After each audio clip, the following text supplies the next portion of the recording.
Naglipa na sa social media ang mga meme ng ubo nitong Disyembre. Hanggang ngayon, marami pa ang meron ito.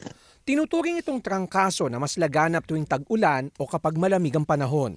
Naniniwala ang isang infectious diseases specialist na posibleng dumami pa ang mga tatamaan nito hanggang Pebrero. Ang isa sa mga posibleng dahilan, ang tinatawag na super flu o subclade K ng influenza A. Hindi naiiba ang sintomas ng subclade K sa iba pang variant ng influenza virus. In terms of the length of the symptoms, more or less pare-pareho lang yan, no?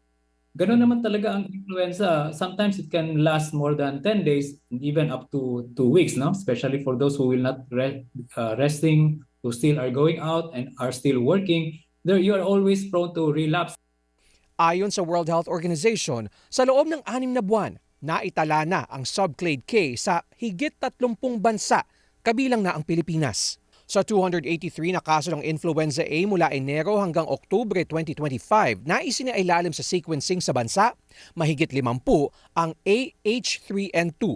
7 sa bawat 10 sa mga ito ay subclade K. Kumpara sa ordinaryong AH3N2 virus, ang subclade K ay nakitaan ng 9 na mutation. Bagamat hindi kakaiba ang pag-mutate ng mga virus, paliwanag ni Solante, posible pa rin ito magkaroon ng kaunting epekto sa bakuna.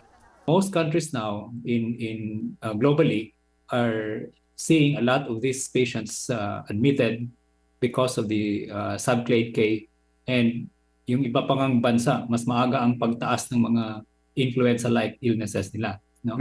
So it affect the transmission, mas nakakahawa, at yung mga walang bakuna mas lalong nahawaan. Samantala, lumalabas sa pag-aaral kamakailan sa Inglaterra na nananatiling mataas ang bisa ng flu vaccine kontra subclade K para maiwasan ang pagkakaospital ng mga bata.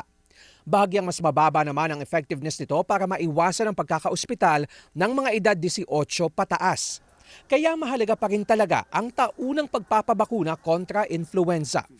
Payo ng Department of Health, magpabakuna kontra influenza lalo na yung mga may balak pumunta sa mga bansang mas laganap ang subclade K. Taon-taon kasi nagbabago ang formulation ng flu vaccine.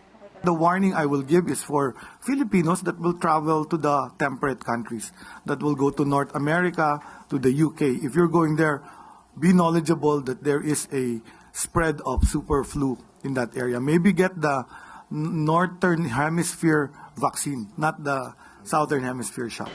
Pero kahit patuloy mang kumalat ang subclade K, tiniyak ng mga eksperto na walang dapat ikabahala o ikapanik ang publiko basta't paiirali ng pagiging maingat at listo.